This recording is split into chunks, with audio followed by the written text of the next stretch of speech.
Good morning students, Gayatri school साथियों के YouTube channel में आपका स्वागत है। अपना पहला लेसन इक्वेशंस हमने ट्रांसलेशन किया था, उसके बाद में इस पार्ट के इक्वेशन आंसर्स जो थे वो किए। उसके बाद आपके सामने आज मैं उससे आगे वाले एक्सरसाइज जो है वो लेकर के उपस्थित हूँ। और इसमें आपको दो कॉलम दिए हुए हैं, कॉलम ए और कॉलम बी। इनमें ए को बी से मैच करना है। ए में जो दिया है स्पेलिंग, उसको बी वाला जो है उससे उसकी मीनिंग से मैच करना है। दोनों की मीनिंग जो है वो सेम है, अर्थ उसका जो है वो सेम है। जो इस तरफ का ए वाले का जो अर्थ होता है वो का वो बी वाले का भी जो है वो अर्थ होता है। तो किसका अर्थ कहाँ पर है, कौन से शब्द को किससे मिलाओगे, इसलिए मैं दोनों का एक बार जो है वो अर्थ आपको बता देता हूँ, उसके बाद आपको मैच करना है। वाउंडेड का मतलब होता है पूरी तरह घायल, या घायल कहोगे तो भी चलता है। अवोग का मतलब होता है जागना। फॉरगिव का मतलब माफ करना, क्षमा करना। फेथफुल का मतलब होता है वफादार। पीटी का मतलब होता है दया। बेड्स का मतलब होता है तैयारियां। और रिटर्न का मतलब है वापस लौटाना। ठीक है, अब इस तरफ क्या अर्थ देगी। गॉट अप फ्रॉम स्लीप, नींद से जागना। गिव बैक, वापस लौटाना। Small passage of ground for plants, पौधे लगाने के लिए जमीन पर किए गए छोटे छोटे जो है वो खड्डे। बुरी तरह से चोटी, सिवरली इंजर्ड। पार्डन, माफ करना, क्षमा करना। लॉयल, वफादार। फील सॉरी फॉर, खेद व्यक्त करना, क्षमा मांगना। ठीक है, तो ये जो है उनके अर्थ थे। आपको सीधी सी बात है, घायल के लिए आएगा सिविली इंजन, यही अर्थ है इसका। जागना, नींद से जागना। फॉरगिव, माफ करना। Faithful, loyal. पीटी, पीटी का मतलब होगा फील सॉरी फॉर। और बेड्स का मतलब small patches of ground for plants. और रिटर्न का मतलब होता है गिव बैक। ठीक है, तो ये मैच हो गए। ऐसे कैसे आपको एक्सरसाइज जो है इसको कॉपी में करनी है। और अब उससे आगे वाली जो एक्सरसाइज है आपके, उसमें क्या करना है। शब्द कोष्टक में एक दिया है, खाली जगह इसमें दो दिए है।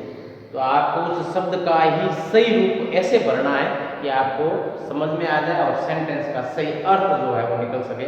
तो कैसे, मैं पहले एक्सरसाइज लिखवा देता हूँ, उसके बाद फिर समझा करके आपको जो है वो फिलअप करवाता हूँ। कोष्टक में जो शब्द दिए गए हैं आपको उनका सही रूप जो है वो खाली जगह में भरना है। दो खाली जगह दी हुई है, दोनों में हो सकता है कि भिन्न भिन्न आए, हो सकता है कि एक ही आए। सेंटेंस के भाव के अनुसार सेंटेंस क्या कहता है, सेंटेंस का सही अर्थ कैसे निकलेगा, इसके अनुसार उस शब्द का सही रूप आपको भरना है। प्रश्न है, each of the following sentences has two blanks. प्रत्येक वाक्य के दो रिक्त स्थान है। Fill in the blanks with appropriate forms of the word given in the brackets. आपको कोष्टक में जो शब्द दिया है उसका सही रूप खाली जगह में भरना है। जैसे पहला है, the said that only fresh evidence would make him change his जज, लिखा है कोष्टक में। से हिंदी अर्थ अगर इसका करें, ने कहा कि केवल ताजा प्रमाण, एविडेंस यानी प्रमाण ही उसको बदल सकते हैं। अब किसने कहा होगा, किसको बदल सकते हैं, कोष्टक में जज लिखा है। तो जैसे यहाँ कर दिया जज, JUDGE। अब क्या हो जाएगा, जज ने कहा कि केवल ताजा प्रमाण ही उसको बदल सकते हैं। उसको किसको, अब जज क्या देता है, इसका सही रूप क्या हो सकता है जज के लिए, तो जज देता है निर्णय, और जज के निर्णय को कहते हैं जजमेंट, JUDGEMENT। तो इसका सही रूप हो जाएगा जजमेंट। तो वाक्य बन जाएगा इस प्रकार से। दूसरा, I didn't notice any serious, इसका सही रूप बढ़ना आपको टेपर का, I didn't notice any serious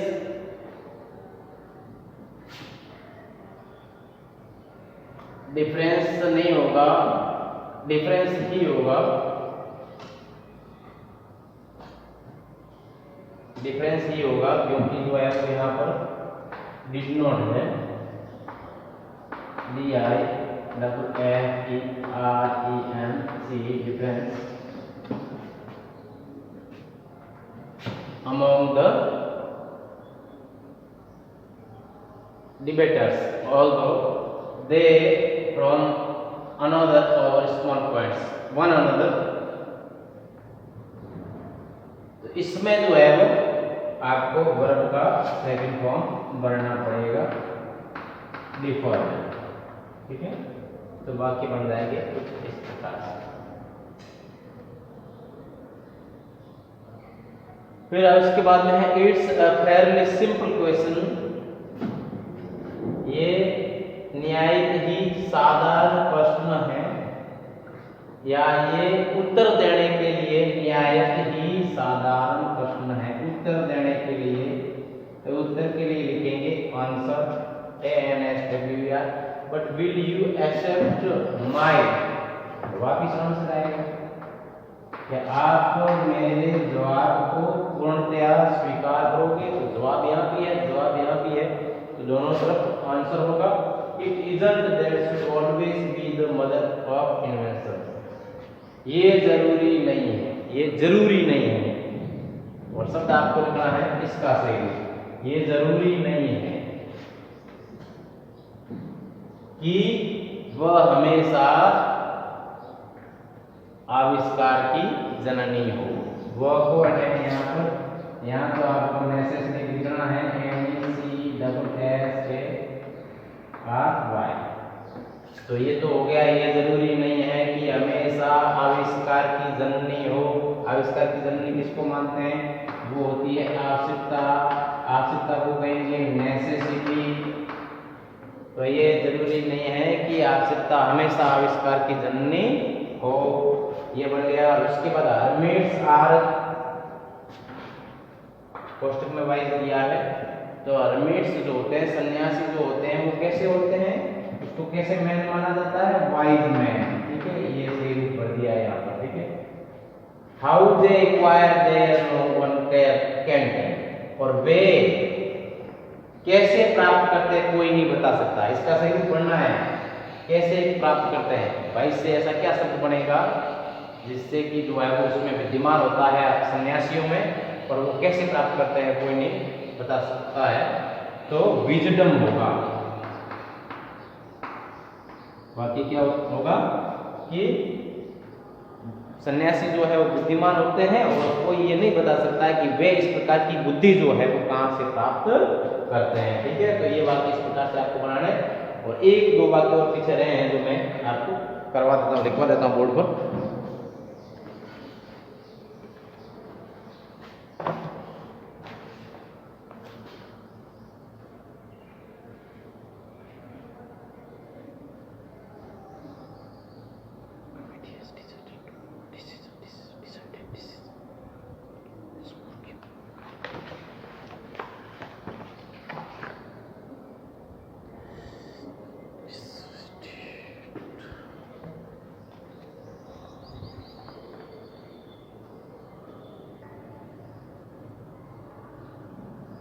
छठा वाक्य देखिए, the committee has to make Jagdish captain of the team. आपको सही रूप पढ़ना है डिसाइड का, तो हैज आया है तो इसके साथ में आना चाहिए आपको इसका वर्ब जो है, इसका सही रूप यहाँ पर हो जाएगा डिसाइडेड। कमेटी जगदीश को कप्तान बनाने का निश्चय कर चुकी थी। The is likely to please everyone, और ये जो है कमेटी का ये जो है वो प्रत्येक को पसंद था। कमेटी का ये निर्णय के लिए होगा डिसीजन, डिसाइड शब्द बनेगा डिसीजन, ठीक है, DECISI। फिर लास्ट है asking for as noble as willingness to, क्षमा मांगना फॉरगिव से बन जाएगा यहाँ पर forgiveness is as noble as willingness to forgive. इस प्रकार से ये एक्सरसाइज आपकी कंप्लीट हो जाएगी। तो बढ़िया तरीके से कॉपी में करें। कल हम जो है इससे पहले की जो है वो एक्सरसाइज जो पीछे रह गई है, जिसमें वाक्यों को आपको पूरा करना है, किस प्रकार से करना है वो चीज़ मैं बताऊंगा, और फिर जो है वो हमारा ये लेसन समाप्त हो जाएगा। तो आज तो केवल इतना ही। अपना काम जो है वो नियमित रूप से कॉपी में करते रहे और मुझे व्हाट्सएप पर भेजते रहे। इसके साथ ही मैं आज का मेरा ये वीडियो लेक्चर समाप्त करता हूँ। धन्यवाद।